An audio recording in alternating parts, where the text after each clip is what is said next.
Hey, Cody, welcome to the show. As way getting started, give us a little background on yourself.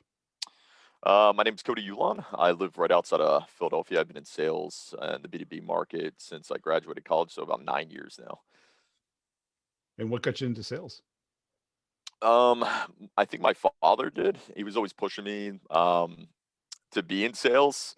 Yeah. He always told the story to my family members that I never had a problem making friends, and we moved around a lot. And when we were younger, just my dad was trying to get us into a better school district when I was younger. So, making friends at new school districts and things of that nature. My father saw that I never really had any issues with that. So, um, I was in my second year of college, and I was actually going to school to either be a physical therapist or personal trainer.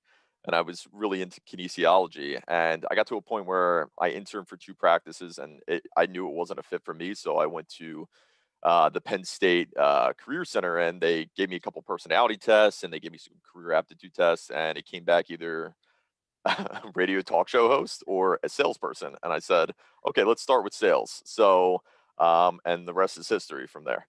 Yeah. Was your dad in sales?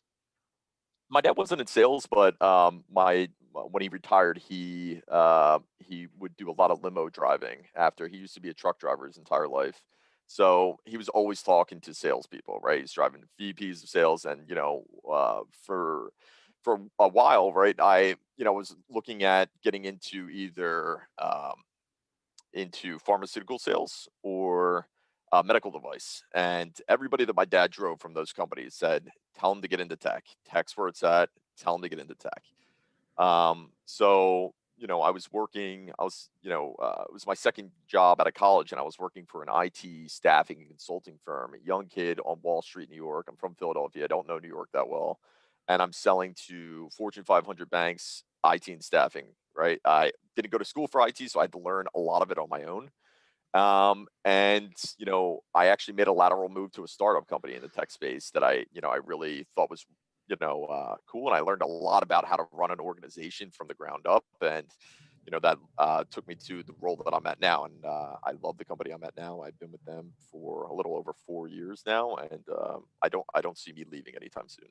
Yeah. And it's good you got that advice early. Yeah, right. I think I got in at the right time, and things are really booming in the space. My team did very well this year, despite the pandemic and everything that's going on. So I'm very proud of them, and feel very fortunate to be at the company that I'm at now. So you're a leader now, as opposed to Yes, I'm a sales manager, so I manage about 8 people now across the United States, and obviously I have to do it virtually. Originally, we were doing B2B sales, so I had different reps all over the market, and every market's different, right? You have different cultures, different way of negotiation. So it's been, quite an experience for me from that standpoint. But, when the pandemic hit, I was in Texas and I live in Philadelphia, and I was like, I got to get out of here. My wife's, 7 months pregnant. I don't know what's going on. And then everything just, turned virtual overnight. I had to learn how to train people that once ran in-person meetings completely virtually and yeah. make it, I guess, humanize it more and find out ways of doing that, which was, you know, a bit difficult at first. But I think prospects are more open to having conversations with you now, just because the lack of human interaction on a daily To lonely. basis, Yeah. right? Yeah, they're like, oh, I'll talk to you forever. I've had my son on camera with me. He's just turned 8 months a couple days ago, and it's a different culture that we live in from a sales perspective, because it's definitely more humanized that we're all working from home. And what was the impetus to go into management versus staying a rep? uh I saw where the company was going, and I knew that I could make a bigger impact if I trained people on, I was already ahead of the game because I understood where our strengths and weaknesses were. And I basically developed a method that made me successful by being on the front lines. And I was like, if I could ramp people up, faster, based on what I've learned in the field, right? They're going to be successful a lot quicker, and they're going to be more bought into the process. And since I've been in management, I've been in management for about 2 years now at my company. I've already seen two people on my team get promoted, and it has been a very rewarding experience. And Did you miss the upside and the control as a rep? Yeah, I think you always miss, taking down the beast yourself, right? The big account or, that thrill. But at the same time, it's like coaching my people and I still get on the phone to make cold calls, right? If my guys are having a rough week, you really got to be a leader and lead by example. And also if they come to you with, new rebuttals or things that they're dealing with out there, because it's constantly shifting. You Yeah. really have to get on the ground level and find out what's going on to be able to help them. Just giving them direction from, a higher up, you really have to get on the ground level to understand what's going on, or you're not going to be able to coach them properly. Yeah. And are they early stage reps, first year, second year? Some of them are. I have a couple. I have like one very tenure senior person. Some of them a year or two. Some of them like a couple months. One brand new person, and then I have a person that basically it just got added to my team that is a client success manager, and their job is really just to after implementation. Their job is to just make sure that they're happy if they're interested in any other products. If they're having trouble utilizing some of their products, just to make sure they're fully satisfied with their service. Yeah. And what was that adjustment like, going from never managing to managing for the first time? I had somebody that I came up in the ranks with on my team that I have a lot of respect for that is now my boss, and you know, I told him, hey, one day you're going to get promoted, and I have no problem reporting to you. And the reason is because even when he wasn't managing people, he was always there to lead us. Yeah. And he looked out for us and made sure that, hey, we're a team. And even if I don't get anything out of this, like commission, whatever it is, I want to make sure that the morale is there and, we keep up that team spirit. And for me, I think I carried that onto my team. And I was very grateful for all the teachings that were bestowed on me from my higher ups. And I wanted to give that back to other people and show them success because, I was an average, 20 something year old where, I had debts, I wanted to get married. I wanted to have kids. And, because of, the teachings that they bestowed on me, I had been in sales for a while, but there was still a lot I needed to learn. And, um, I got to that point where everything clicked for me. And now fast forward, I'm like, wow, I really want people to have the same success that I had because, with sales, we make as much as doctors and lawyers at times. So, you really you have a good year that could set you up for life. And I think I take that personally with all my reps where I look at what their personal goals are as well as their professional. And I want to make sure that they are set up for life. And the best way to do that is for me to be the best teacher possible, continue to be on the ground level and just keep coaching them. Yeah. And today there seems to be kind of an over focus on KPIs, activity counting, I agree. ver- versus judgment skills, Yeah. Um, prioritization I heard you skills. talking about this in one of your previous podcasts where you said, you're all about, working, smarter than, harder. And I agree with that to a degree. And the only time that I would say that, I don't agree with that is if you have a niche in the market. If you have a niche in a market and you're only calling it into one industry that you have a niche, you should have some sort of massive action, right? Because that affects all those people. And, one of the big learning experiences I had because we had, at my current company, a couple niches is that you have to be an industry expert if you're calling in with a product that has a niche, but there's other people that do provide that in the overall general market, you have to set yourself apart from them to the point that you could run that organization, yourself. And that takes a lot of research and a lot of detail and then relating that back to the product, right? People only want to work with people that they trust, and the best way to do that is understanding. And the only way you can understand is if you're an industry expert, right? You have to know what they're dealing with on a regular basis. You have to know new laws that are coming into play that if they say, hey, I can't take a meeting with you, you can say, oh, is it because you're dealing with the rollout of this legislation? They're like, yes. And you're like, I completely understand. Let's talk in a few more months. They're gonna remember those conversations versus everyone that else calls in. And that's, I think, one of the reasons why my team has been so successful is the continuing education of the industries that we are, not just the products that we sell. But that sounds like working smarter. It is working smarter. It is, but the action to get to all those people Well, in itself, yeah, um, because you still have to act. of course. If people think it's one or the other, it's just where are you on the spectrum of? Yes. I because do agree with that. you could learn nothing and make 100 calls a day, or you could learn everything and make no calls a day, right? Yeah, and It's finding that mix that will generate the most revenue. yeah, I 100 I'm on the same on the wavelength as you can, and I think it has to start with falling on your face a lot of the times, and there's my most senior reps probably make the least amount of dials that are under where their metrics are, but they have the most meetings set. It's because they figured out how to work smarter, right? And Yeah. for those guys, I don't need to be on top of them all the time, right? I know what they're doing because they know how to work smarter. Yeah. But until you get like, I don't know if you're familiar with Malcolm Gladwell's, Yep. outliers. He says, it takes 10,000 hours to be, a master at anything. Until they put their 10,000 hours in, they're not really, a master of it. They need to fall on their face. So when it comes to the experience aspect, I think that, you can harp on KPIs, right? Just to get the experience aspect. But once you're there, man, it really comes down to working smarter. I do agree with you on that standpoint. Yeah, because it's really constructive practice or deliberate practice of those 10,000 hours. Yes. Yes. But even if you look at just the busyness of that, that's 5 years at 2,000 hours a year. Yeah. And I don't know if you want to wait 5 years, but I don't. No. So, No, nobody wants to do their 5 years, and that goes back to what I was originally saying. That's why I got into leadership role, yeah. because I did all that work, and I was like, wow, if I could cut this down in Well, half for somebody, I want to do it, and that's going to benefit not only the people that I'm helping, but also the company as a whole.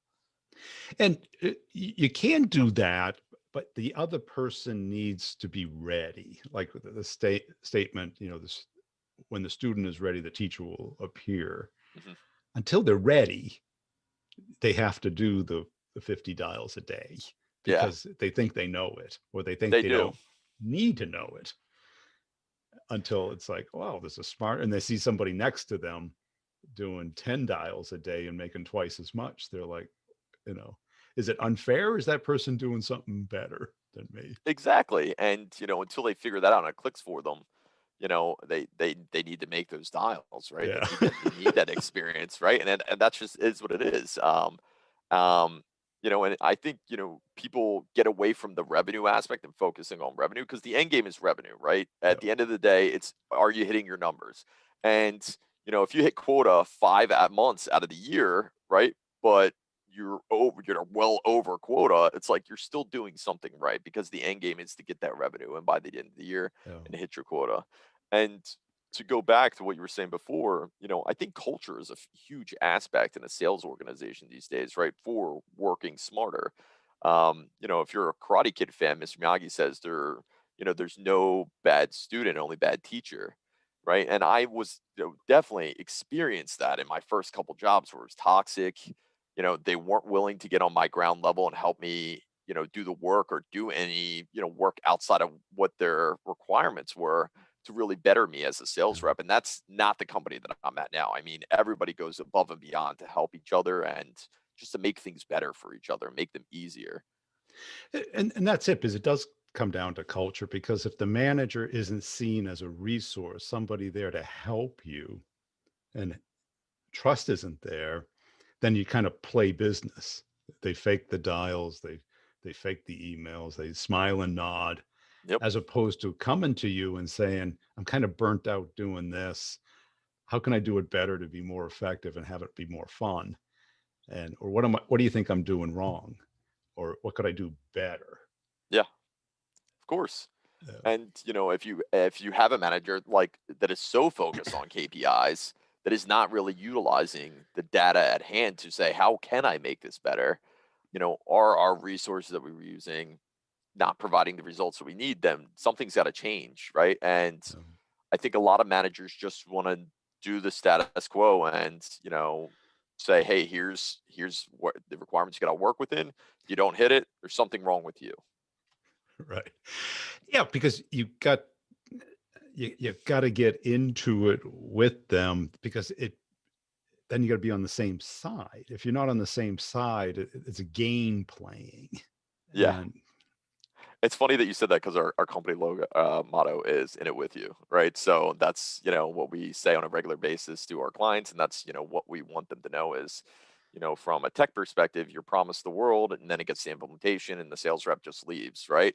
And that's not what we want to the image that we want to project at all. We want them to know that hey, we're going to be there throughout the process, and even when we do exit, there's going to be somebody that's there to support you on multiple levels. Yeah. Um, and from a tech perspective, I think from in sales in tech, it gets difficult because as the company grows, there's more and more policies that get put on top. There's more product to sell, but that comes with growing pains, and that's things that you're always going to be adapting to. Um, so that also has an impact on culture. And when you see a rep kind of underperforming, you don't have to call out anybody, but just a hypothetical situation.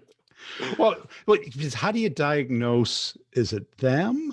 Is it the territory? Is it their approach? Is it their attitude? Is it their activity? I think it's you have to look at all those aspects, right? You Oh, have to look at, hey, if you're putting in the minimal effort and you're getting the minimal results, and yeah, let's try to put the maximum effort. If you're still putting the maximum effort, is it your and you're still not getting the results? Is it now we got to dissect that even further? Is it what you're saying on the phones it's not getting? And then, once you get to the meeting, is there something you're doing wrong in the meeting? You really have to dissect it piece by piece. And if you want somebody to be successful, you have to put the work in. I mean, you really have to get down in the nitty gritty and see what's going on. And you know, us as a tech company, we utilize a lot of different, technology from our CRMs to other products where we can really look at, not just KPIs, but like the way, like the things that they're saying on a regular basis, or their conversion rates, things of that nature, and what's happening in between those conversion rates. That's either it's that it's really high or that it's really low. Like let's look at the rep that has the high conversion rate. What are they doing differently than the rep that has a low conversion rate? And then you can show them an example of that, and then it really paints a picture for them of something that they were never aware of. And that all comes down to they just don't have the perception of it. They need to step outside of themselves. and have you run into that where it's like you get the excuse, you show the example where they're like talking over somebody or not hearing an obvious. That's yeah, I think it's also lack of perception, but it's also like habits, right? It's like really bad Of habits where you're course, like, yeah. you hey, you realize that you said this like 5 times during the meeting, right? Right. And they're like, I didn't even know I said it once.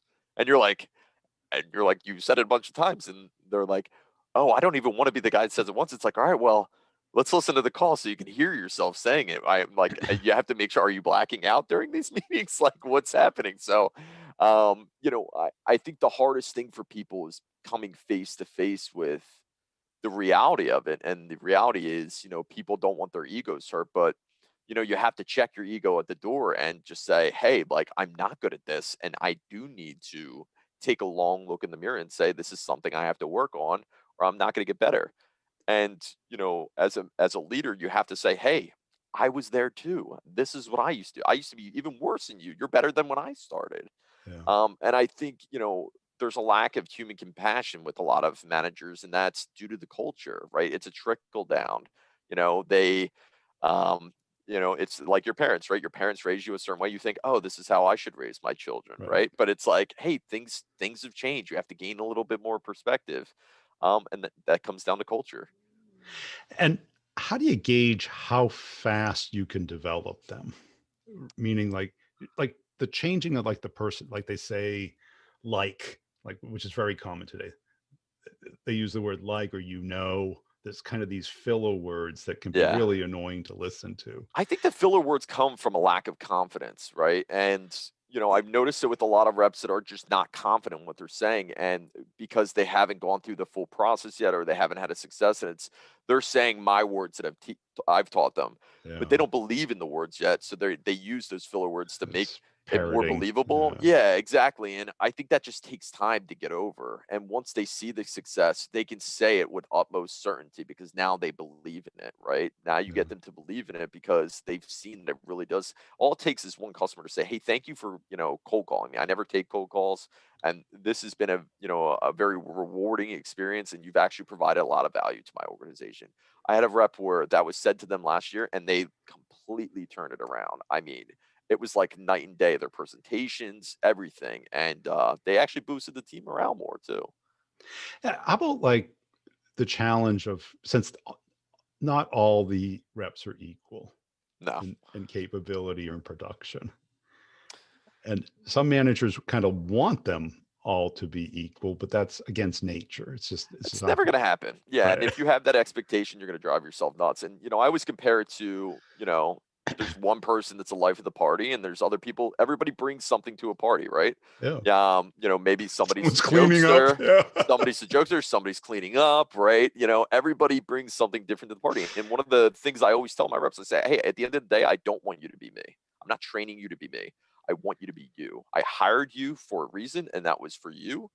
I'm going to teach you everything around that and the fundamentals. But at the end of the day, you have to bring you to the process, or it's never going to be real for you. And it's not going to be real for the prospect either.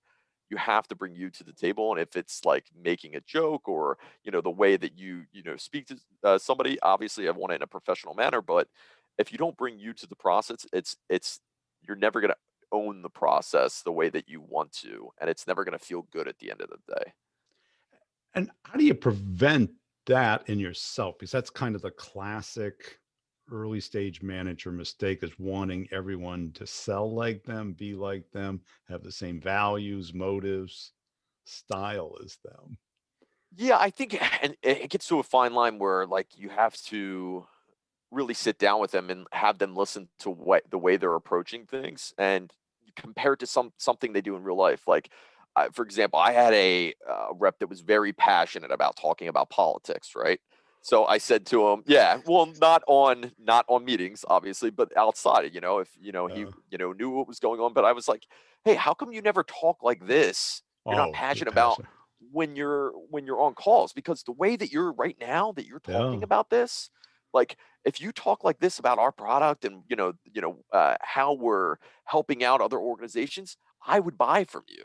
But you never bring that aspect, that passion to it. So I think after I said that, I saw something different in him, where yeah. he was like, I get it. Like, you have to relate it to something that's personal to them, that they believe in, and they have to believe in themselves when they're on these meetings. That's a good point, because that's kind of how people teach how to get into like the flow state, is because he gets into the flow state talking about politics. Now, how do you transfer that to sales and the product? And that takes like running a successful process with somebody and seeing the Yeah. end result, that it is possible, and then it does make an impact. I mean, I could tell you that this product does, will make you magical beans that'll grow, beanstalk in your backyard, or something like ridiculous like that. At the end of the day, the proof is in the pudding, right? Unless I'm showing it and I actually see a beanstalk growing in my backyard, I'm never going to believe in it. Yeah. So you have to prove it out, and you have to be by their side to help them and show them how to do it the right way, from like a fundamental perspective, that they're going to get in their own rhythm and their own style, and get on the same level as the people that they're selling to.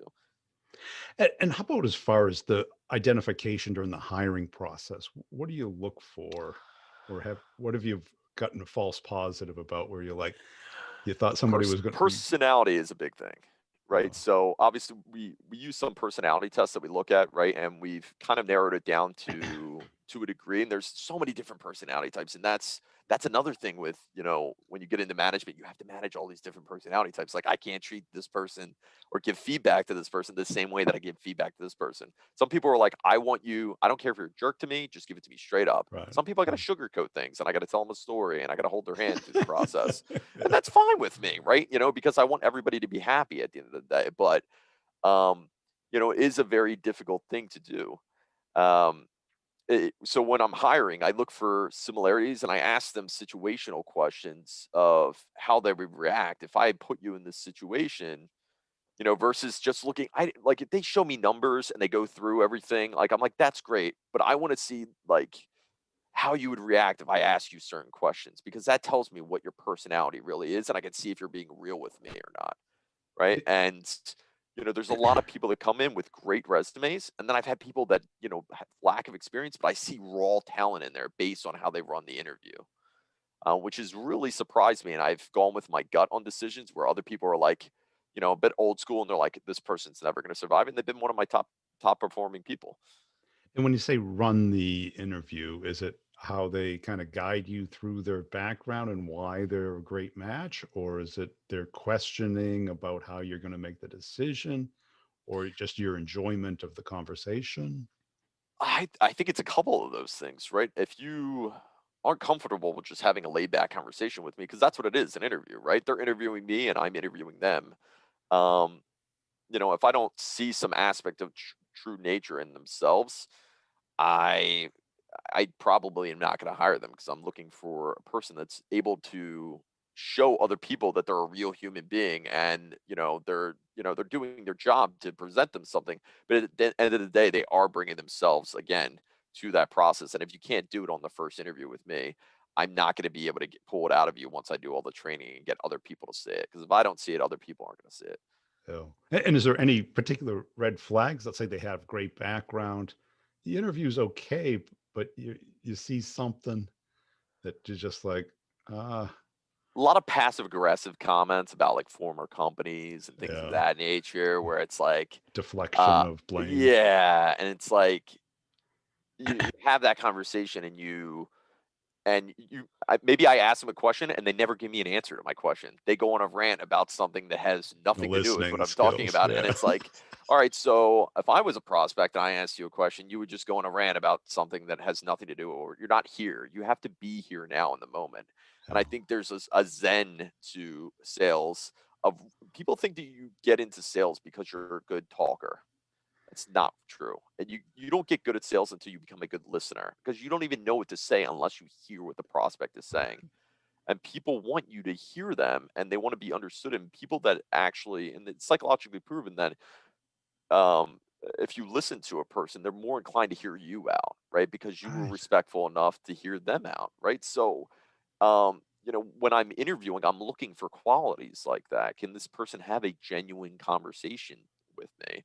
And that's how I teach them even the cold call. It should be a conversation. It shouldn't be you rattling off products. It should start with, "Hey Ken, this is Cody Ulan. How you doing today?"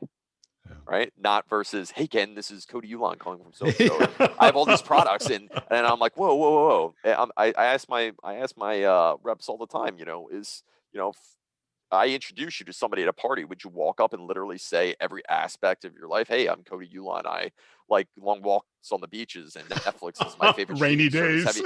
Yeah, right. Like it's like it's overload. Just relax and have a conversation with people. They're also human beings, and I Oh, think a lot of people see TV shows and all these things, and they have an idea of what sales is, and they get that in their head, and they never get it out, instead of just being themselves and bringing that to the table. And that's like a very key factor to success in sales.